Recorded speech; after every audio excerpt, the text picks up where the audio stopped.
고르디우스의 매듭이라는 말을 들어보셨나요? 현재 튀르키예 앙카라 근처에 주전 12세기 무렵 고대 왕국 프리기아가 있었습니다. 그곳에 있는 전설적인 매듭인데요. 전설에 따르면 당시 프리기아에는 왕이 없었고요. 그래서 이런 신탁이 있었다고 해요. 우마차를 타고 오는 자가 왕이 될 것이다. 그런데 시골 농부 고르디우스와 그의 아들 미다스가, 여러분 미다스 들어보셨죠? 마이더스의 손, 그 사람인데 우마차를 타고 이 지역에 도착했고 사람들은 야 왕이 왔다 하면서 그 고르디우스를 왕으로 세웠다고 합니다. 이제 고르디우스를 이어서 왕이 된 이 디마스는요, 아버지와 함께 타고 왔던 그 우마차를 신전에 바쳤고, 신관들은 그 우마차를 신전 기둥에 매우 복잡한 매듭으로 묶어놨다고 해요. 그리고 이후에 이 매듭을 푸는 자가 아시아의 왕이 될 것이다. 여기서 아시아는 우리 아시아가 아니라 옛날 성경시대 아시아잖아요. 왕이 될 것이다. 또 이런 말이 전해졌다고 해요. 훗날 알렉산더 대왕이 프리기아에 이르러서 전설을 듣고는 매듭을 풀려고 했는데 안 풀리는 거예요. 그래서 칼로 단번에 매듭을 끊어버렸다는 거예요. 이 이야기는요, 도무지 해결이 불가능해 보이는 복잡한 문제 상황을 비유할 때 사용돼요. 고르디우스의 매듭이라는 말인데요. 자, 우리가 에스더서를 묵상하고 있는데 페르시아 아하수에로 왕 치하의 유대인들 동안 이런 풀 수 없는 죽음의 매듭에 묶여 있었지요. 우리가 보았던 것처럼 페르시아의 2인자 하만이 모든 유대인을 죽일 계략을 세우고 인종 청소 계획을 세우고 아하수에로에게 건의하잖아요. 아하수에로는 물어보지도 않고 그냥 허락해버려요. 그리고 조서가 선포되었고 바사와 메대의 그 변경할 수 없는 엄격한 법에 따라 온 나라에 이 조서가 선포되었지요. 그 조서에는 날짜도 적시되어 있습니다. 12월 13일 유대인들을 다 죽인다. 그들이 갖고 있는 모든 재물을 빼앗는다. 지난주에 우리가 살펴본 것처럼 이 죽음의 조서가 반포되자 유대인들은 탄식하고 금식하고 난리가 났죠. 에스더 역시 모르드게의 요청에 따라 3일간 금식한 후에 죽으면 죽으리다 라는 각오로 이제 왕 앞에 나가게 됩니다. 오늘 우리가 읽은 5장 말씀은요, 3일간 금식을 한 후 에스더의 행보에 대한 이야기인데요. 먼저 말씀 속으로 좀 들어가 볼까요? 1절에 이렇게 전하죠. 에스더가 왕후의 예복을 입고 왕궁 안뜰 곧 어전 맞은편에 섰다. 우리가 읽은 이 성경은요, 에스더가 그렇게 갔습니다 라고 그저 간략하게 기록하고 있지만 지금 이 왕궁 안뜰은 죽음을 각오한 곳이에요. 왕궁 안뜰에 왕의 허락 없이 함부로 들어갔다가는 단칼에 목숨을 잃을 수도 있거든요. 실제로 이란에 페르세폴리스라는 그 페르시아 시절에 유적지가 있다고 하는데요. 거기 유물에 따르면 당시 왕은 귤을 손에 들고 그 옆에는 도끼를 들고 있는 사람들이, 또 신하들이 시립해 있었다고 해요. 에스더는 지금 죽음을 각오하고 그 안뜰로 들어간 거예요. 그런데 하나님의 은혜로 다행스럽게 2절 말씀 보니까 왕후 에스더가 뜰에 선 것을 본즉 매우 사랑스러워했다 하면서 너무너무 다행이죠. 아하수에로가 에스더를 보고 귤을 내밀어서 에스더가 다가오기를 허락했던 것이죠. 사랑스러워 보였다. 우리가 지난주에도 보았던 본문 보면 이 왕이 에스더를 30일 동안 찾지 않았거든요. 그랬동안 오랫동안 찾지 않았는데 또 오랜만에 나타나서 또 이렇게 사랑스럽게 보였는지는 모르겠습니다만 모든 것이 하나님의 은혜죠. 아하수에로 왕은 에스더에게 이렇게 물어요. 그대의 소원이 무엇이냐? 요구가 무엇이냐? 이렇게 목숨을 걸고 안뜰로 허락 없이 들어온 데는 그만한 이유가 있지 않겠냐는 거죠. 요구사항이 있지 않겠느냐. 나라의 절반이라도 주겠습니다 하면서 이렇게 호의롭게 대어주는 거예요. 그 말을 들은 에스더는 순간 이것이 기회이구나 그렇게 싶었을 수도 있겠습니다만, 에스더는 왕을 위해 잔치를 베풀었으니 하만하고 같이 와주세요 하면서 잔치에 초청을 합니다. 왕은 에스더가 말한 대로 하만을 급히 불러서 함께 에스더가 베푼 잔치에 참석하게 되는데요. 6절에 보면 잔치에 술을 마실 때, 잔치가 한창 진행 중인데 왕이 에스더에게 물어봐요. 그대의 소청이 무엇이냐? 이 왕은요 계속 그 생각이 있는 거예요. 이렇게까지 나를 찾아오고 잔치를 베풀었을 때는 요구사항이 있을 것인데 그게 뭐니 궁금한 거예요. 허락하겠노라. 그대의 요구가 무엇이든지 나라의 절반이라도 내가 주겠습니다. 또 이렇게 얘기를 하는 거예요. 그러자 에스더가 이렇게 대답하죠. 나의 소청, 나의 요구는 이렇습니다. 내가 만일 왕의 목전에서 은혜를 입었고 왕이 소청을 허락하신다면 내가 왕과 하만을 위하여 베푸는 잔치에 또 오세요. 내일 왕의 말씀대로 하겠습니다 하면서 내일 잔치를 제가 한 번 더 열 테니까요 그 잔치에도 꼭 와주세요. 하만하고 같이 와주세요. 이렇게 이야기하고 있는 거예요. 여러분, 이 모습에서 우리는 에스더의 신중함을 보잖아요.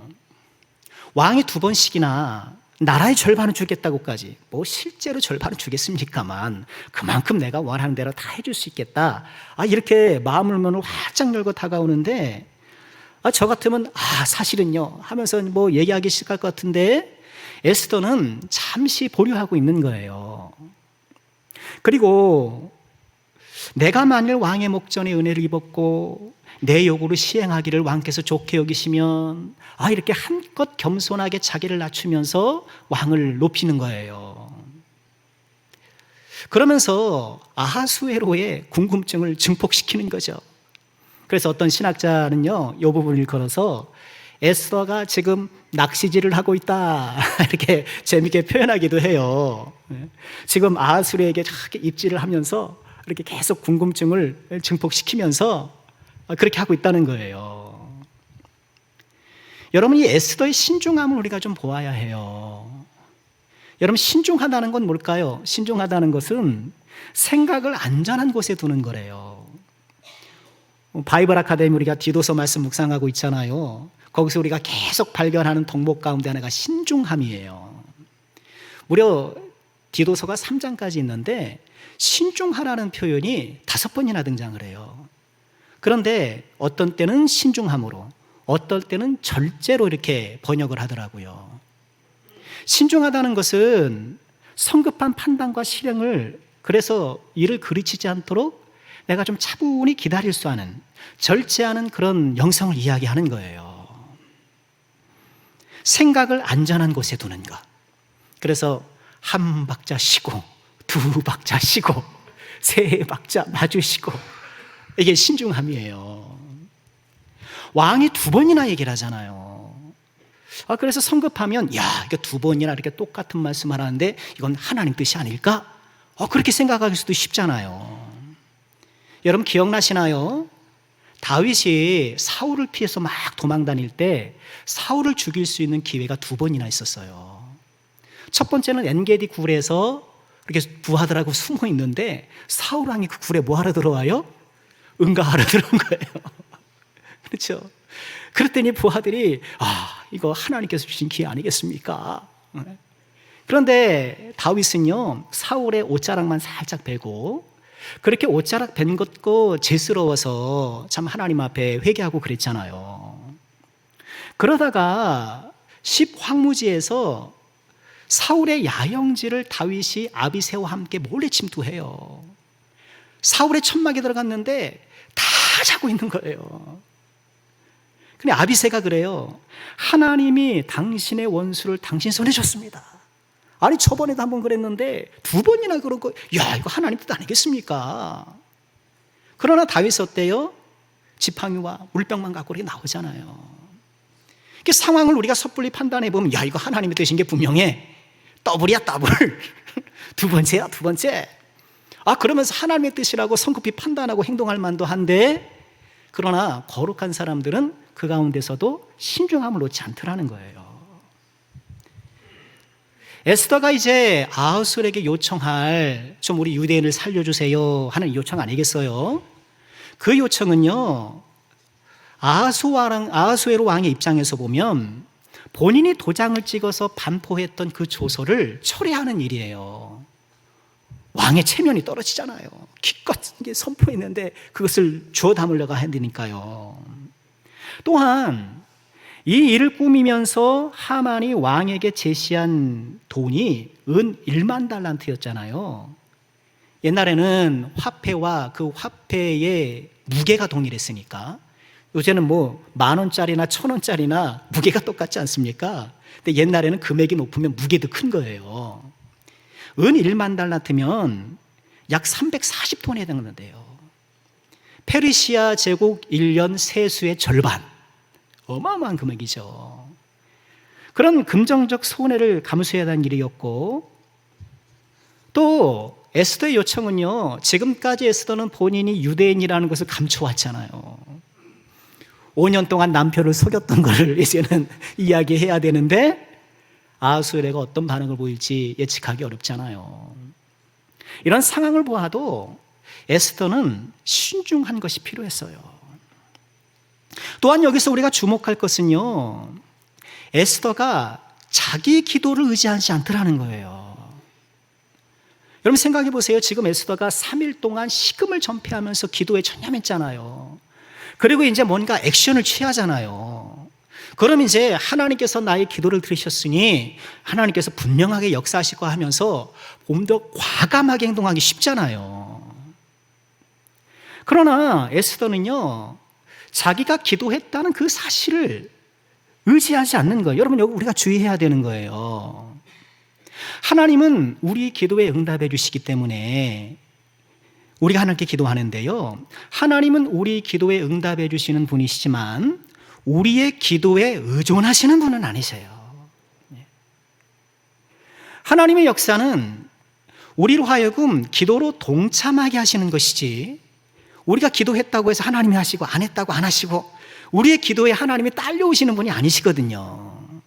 그렇게 보일 뿐이고 그렇게 하나님께서 낮추어서 우리에게 다가오실 뿐인 것이지. 그러므로 우리는 나의 기도의 열정이나 나의 기도했다는 사실보다 기도에 응답해 주시는 하나님을 의존해야 되는 거예요. 그러니 우리는 기도를 자랑해서는 안 되는 것이고, 이런 바리새인들 기도 자랑하다가 하나님한테 이제 인정 못 받았잖아요. 참, 이처럼 에스더는 하나님께 주시는 그 지혜와 순간의 직감적인 판단이었겠지요. 기회가 온 것 같으나 신중하게 대처하고, 기도로 본인이 준비는 했지만 그러나 상황이 무르익기를 기다릴 줄 아는 그런 지혜로 이 상황을 맡고 있는 거예요. 한편 에스더의 잔치에 왕과 초대받은 이 하만은 얼마나 기뻤겠습니까? 하만은 왕하고 본인만 이렇게 초청받았잖아요. 그래서 이제 그 초청받아서 기분이 좋아가지고 이제 집으로 돌아가려고 하는데, 근데 누구를 만나나요? 또 대궐문을 나오면서 모르드게를 만나는 거예요. 근데 모르드게가 이번에도 어때요? 이번에도 절을 안 하는 거예요. 우리 9절 말씀 볼까요? 5장 9절이죠. 그날 하만이 마음이 기뻐 즐거이 나오더니 모르드게가 대궐문에 있어 일어나지도 아니하고 몸을 움직이지도 아니하는 것을 보고 매우 노했다. 지금 잔치자리가 가지고 지금 아주 즐겁게 재밌게 놀고 이제 왔는데 모르드게를 딱 봤는데 절을 안 하는 거예요. 그러니 또 화가 치밀어 오르는 거예요. 여러분, 여기서 우리는 뭘 봐요? 모르드게의 강직함을 보잖아요. 모르드게의 강직한 믿음을 봐요. 지금 모르드게는 이 페르시아 전역에 반포되어 있는 조서, 유대인을 몇 날 몇 시에 죽인다는 그 조서가 본인 때문에 촉발되었다는 걸 잘 알고 있잖아요. 자기 때문에 그렇다는 걸. 그래서 일반적으로 보면 본인 때문에 지금 다 죽게 생겼으면 어떻겠어요? 하만을 보면, 하만을 보기도 전에 하만을 찾아가지 않았겠습니까? 저 같아도 제가 그때 실수했습니다. 잘못했습니다. 한번 좀 너그러이 봐주시죠. 뭐 그럴 만도 하지 않았겠어요? 또 그렇게 또 하는 것이 또 착해 보일 것이고. 그런데 그럼에도 불구하고 모르드게는 하만에게 절하지 않는 거예요.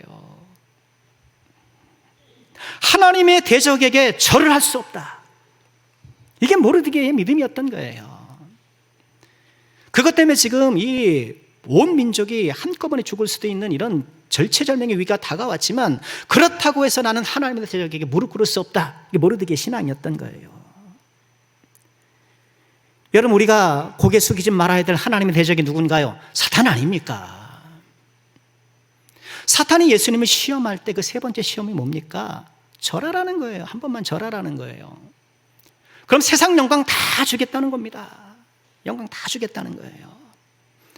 그래서 오늘날에도 세상 영광을 향해 나가는 길목에는 사탄이 자리 잡고 계속해서 우리의 절을 요구해요. 나한테 절 한 번만 해. 줄게. 나한테 절 한 번만 해. 내 상황이 불리해지고 내 상황이 어려워지면 여러분 절하기 쉽지 않아요. 눈 다 감고 편법 쓰고, 눈 다 감고 불법 쓰고. 모르드게의 강직한 믿음을 우리가 좀 본받아야 하는 거예요. 모르드게를 본 하만은 기분이 확 나빠졌어요. 이 모르드게를 보면은요, 에스더스의 모르드게를 보면, 죄송합니다, 하만을 보면 하만의 우상이 뭔지를 볼 수 있어요. 사람들의 인정과 찬사가 하만의 우상이에요. 사람들의 인정과 찬사를 막 바라는 그런 갈망하는 마음이 있다 보니까 본인을 무시하는 것을 못 견디하는 거예요. 자신을 무시하는 걸 싫어하는 거예요. 여러분, 누군가 나를 무시하는데 그 기분 좋을 사람이 어디 있겠어요? 화도 나죠. 그냥 어지간하면 이거 뭐 그냥 이유가 있겠지 뭐. 저 사람 원래 저러니까 이렇게 뭐 합리화를 하든 뭘 하든 하면서 이렇게 분노를 나름 통제하고 삭제하고, 그죠?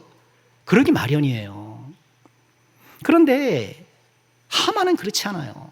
하만은 누군가 나를 무시하는 게 이른바 분노 발작 버튼이에요. 다른 건 다 괜찮아요. 나를 무시해? 못 견디는 거예요. 분노가 치밀어 오르는 거예요. 여러분, 나에게 치밀어 오르게 하는 그것이 나의 우상일 수 있어요. 여러분, 뭘 못 견뎌 하셔요? 어떤 상황을 좀 견디기가 어렵고, 우리가 불편한 상황을 만나면 좀 분노하고 마음에 불쾌감이 있는 건 사실인데, 그것이 통상적인 것을 벗어나서 과도해질 수가 있거든요. 그것을 좀 찾아보셔야 돼요. 그것이 나의 우상과 연결될 수 있어요. 인정 못 받는 것 과도하게 불쾌해 여기고, 그래서 이 하만이 모든 사람을 죽여야 그 속이 풀린다는 것 아닙니까? 모든 유대인을 죽여야 속이 풀린다는 거예요. 하만의 우상은 이어지는 이야기를 통해 더 분명하게 드러나요. 자, 하만은 이제 분을 삼키면서 집으로 들어갔어요. 그러면서 자기 가족들과 지인들을 또 잔뜩 불러 모아요. 그러면서 5장 12절에 보면 이렇게 얘기를 해요. 자기의 큰 영광과 자녀가 많은 것과 왕이 자기를 들어 왕의 모든 지방관과 신하들보다 높인 것을 다 말했다. 그럼 이거 모르나요, 사람들이? 지금 이미 그 사람이 국무총리로 승진했다는 거 사람들 다 알잖아요. 다 알고 있는 사람들 앞에 내가 다른 사람들보다 높아, 내가 왕 다음이야, 또 그 얘기를 하는 거예요. 왜 이런 말을 합니까? 주변 사람들의 박수를 유도하는 거거든요. 한 번 더 나를 좀 축혀 세워줘 달라, 이런 얘기거든요. 이어지는 12절에 보면 또 하만이 이르되 왕후 에스더가 그 베푼 잔치에 왕과 함께 오기를 허락받은 자는 나밖에 없었다. 나밖에 없었다. 참, 이 국가 2인자의 허약한 내면을 보는 거예요. 나밖에 없었다. 여러분, 우리도 이렇게 지내다 보면 나밖에 없었다라는 말을 하고 싶을 때가 있지만 어지간하면 말 안 해요. 그렇죠?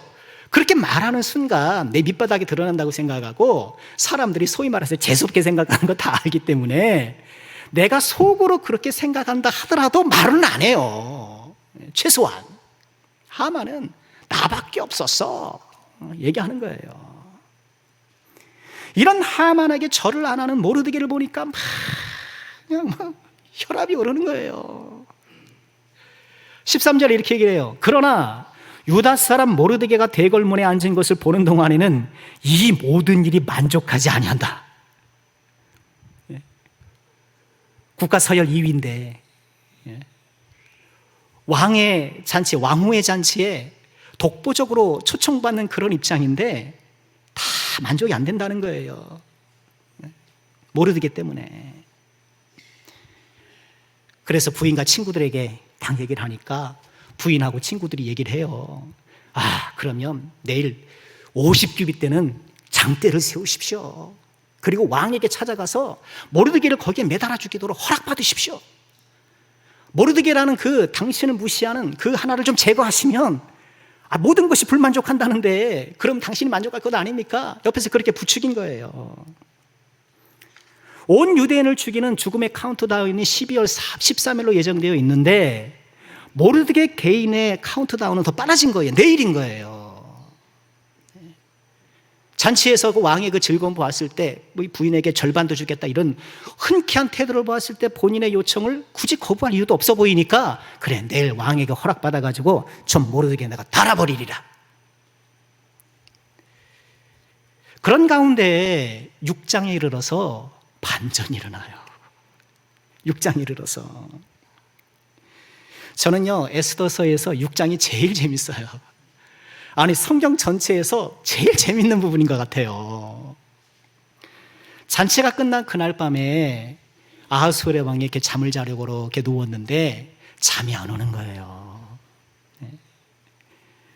잠이 안 오니까 어떻게 했을까요? 1절 말씀 보면 잠이 안 와요. 그러니까 이제 내시를 시켜서 역대 일기를 가져와라. 우리 치면 승정원 일기 가져와라. 원래 그 승정원 일기는 왕이 못 보는데 거기는 볼 수 있나 봐요. 그래서 그걸 읽게 하는 거예요.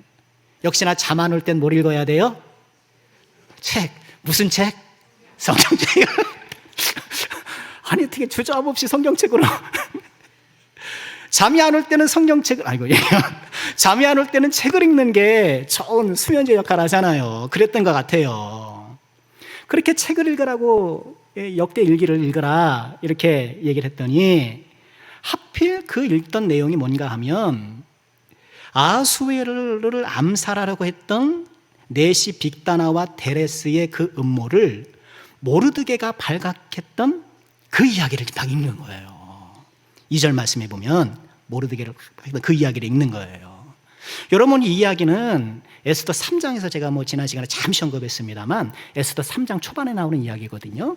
그러니까 지금 이 잠 못 이루는 밤 시점으로 보면 한 5년 전 이야기예요. 하필 거기를 읽는 거예요. 아니 거기 보니까 모르드게가 이런 암살 음모를 발각해가지고 보고해서 그것을 적발한 이 사건이 기록되어 있는 거예요. 그 왕이 아니 그럼 모르드게에게 무슨 상을 좀 준 것이 있느냐? 그런데 상을 안 준 거예요. 야, 그러면 안 되지, 그러면 안 되지. 이 페르시아 왕들은 이 공로에 대해 확실하게 보답했거든요. 여러분, 아랫사람 부를 때 제일 좋은 게 뭐예요? 공로에 대해 확실하게 보답하는 거잖아요. 더욱이나 암살 음모를 발고했는데도 상을 내리지 않으면 다음에 누가 그 음모를 알아도 누가 보고를 하겠습니까? 오히려 이런 어마어마한 사건에는 정말 상을 줘야 되잖아요. 상을 안 줬다는 거예요. 왕이 안 되겠는 거예요. 그 사이에 날이 밝았던 모양이에요. 누가 그 뜰에 있느냐? 누가 밖에 누가 있느냐? 그때 때마침 하만이 온 거예요. 지금 하만 뭐 하러 왔어요? 장대 매달아 놓고 모르드게 거기다가 매달 수 있는 허락받으려고 온 것 아닙니까? 아침 일찍 하만이 그 허락받으려고 대기하고 있었던 거예요. 그래서 하만을 들어와라. 하만 들어와라고 불러요. 그러면서 왕이 하만에게 물어요. 왕이 존귀하게 여기고자 하는 사람에겐 좀 어떻게 대우하면 좋을까? 그랬더니 하만은 야, 요거 내 얘기네. 왕이 존귀하게 여길 사람 나밖에 또 누가 있냐? 이 사람 나밖에 사람이잖아요. 나밖에. 나밖에 누가 있을까? 그러면서 줄줄이 본인이 받고 싶은 걸 얘기를 하는 거예요. 왕께 아뢰되 6, 7절이죠. 사람을 존귀하게 하시려면 왕께서 입으시는 왕복을 입혀주시고 왕께서 타시는 말에 태워주시고 왕이 쓰시는 왕관을 씌워주셔서 온 성중 거리로 다니면서 왕이 존귀하게 하기를 원하는 사람은 이와 같을 것이다 하면서 카퍼레이드 해주세요. 그거예요. 카퍼레이드 해주세요. 이 하만은 왕처럼 되고 싶었던 것 같아요. 그렇죠. 그래서 자기가 다 왕복도 입고 왕의 말도 타고 왕관도 쓰고 그렇게 또 사람들의 칭송받으려고 그 와중에도 이 성중에 다니면서 사람들의 칭송과 환호를 받는 그걸 원하고 있잖아요. 다시 한번 그의 인정의 우상을 보게 되는데, 그런데 왕이 하만에게 뭐라고 해요? 10절에 보면 이에 왕이 하만에게 이르되 너는 네 말대로 속히 왕복과 말을 가져다가 대궐문에 앉은 유대 사람 모르드게에게 해라. 야, 그래? 그럼 가서 모르드게에게 똑같이 해라. 네가 말한 대로 그대로 해라. 하만은 졸지에 마부가 된 거예요. 마부가 된 하만. 뭐 하만이 별 수 있습니까? 왕복과 말을 가져다가 모르드게에게 입히고 말을 태워 성중으로 이게 마부가 돼서 말 끌고 다니면서, 그죠? 내가 이 모르드게를 장대 달라고 했는데 이제 왕의 말에 올려놓고 이제 그 앞에서 이제 본인이 소리치면서 카퍼레이드를 해야 되는 거예요. 통쾌한 장면이죠. 카퍼레이드가 끝나고 12절에 본 모르드게는 다시 대궐문으로 돌아오고, 10절에 그러죠. 모르드게는 대궐문으로 돌아왔다는 거예요. 여러분, 이게 무슨 얘기인가요? 지금 본인을 위해서 온 성중이 뭐 카퍼레이드하고 뭐 부쩍부쩍 했는데 자기가 업무 보던 그 자리로 다시 돌아간 거예요. 별로 그거에 대해서 이런 대대적인 행사의 주인공이었음에도 불구하고 아무 일 없었던 듯이 그냥 자기 자리로 돌아가는 거예요. 모르드게 큰 마음을 보는 거죠.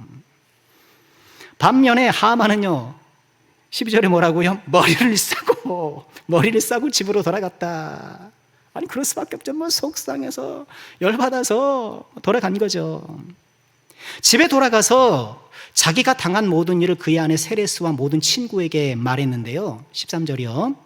그중 지혜로운 자와 그의 아내 세레스가 이르되, 지혜로운 자가 있어요. 아마도 이 하만이 본인이 끼고 있는 무속인 같은 사람이에요.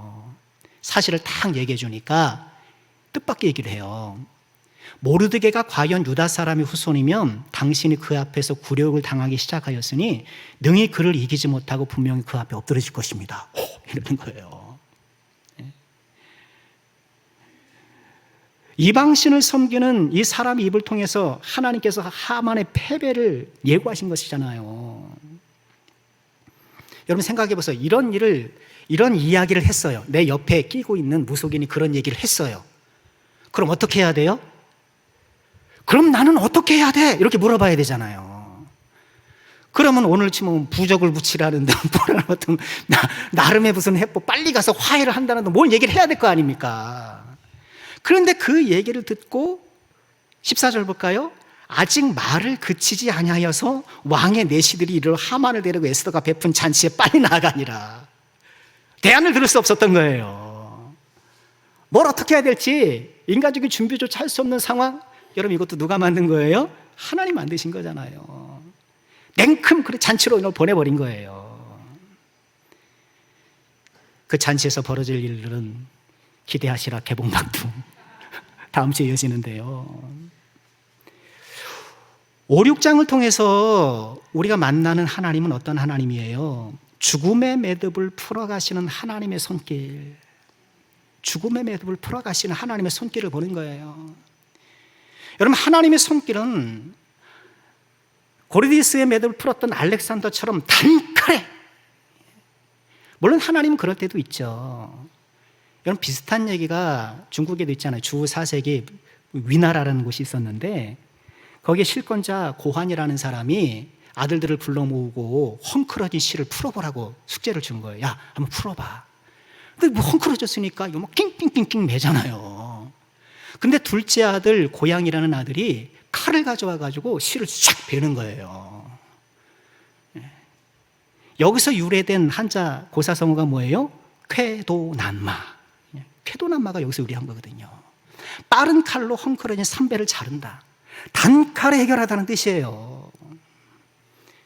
여러분, 우리는 살아가면서 내 인생에 꼬일 대로 꼬여있는 인생 매듭, 이것을 뭔가 좀 하나님께서 단칼에 쾌도난마식으로 좀 해결해 주시기를 원할 때가 있잖아요.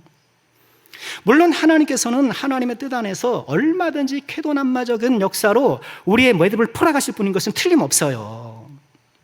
그러나 하나님께서는 더 많은 경우에 있어서 에스더서에서는 보이는 것처럼 이런 죽음의 매듭, 인생에 꼬여있는 매듭을 하나하나 하나님의 섭리의 손길로, 섬세한 손길로 풀어가시는 것을 보게 되는 거예요. 에스더서의 등장인물들은 다 자기 뜻대로 살아가는 거예요. 지금 상황은 굉장히 급격하게 변했잖아요. 그래서 금식도 하고 뭐 이렇게 하긴 합니다만, 에스더를 비롯한 모든 인물들이 자기 위치에 따라, 자기의 성정에 따라 여전히 행동하는 거예요. 에스더는 신중했어요. 보았던 것처럼.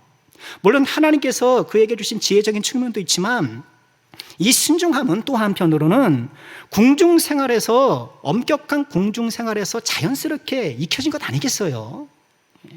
왔으니까 어쩌다가 쫓아내는지 다 아는데, 왕으로서 왕에게 극존의 언사를 구사하며 조심스럽게 다가가는 것, 이건 에스더가 왕으로서 어쩌면 익혀진 삶의 방식의 한 가지일 수 있어요. 모르드게를 보세요. 여전히 강직합니다. 여전히 강직해요.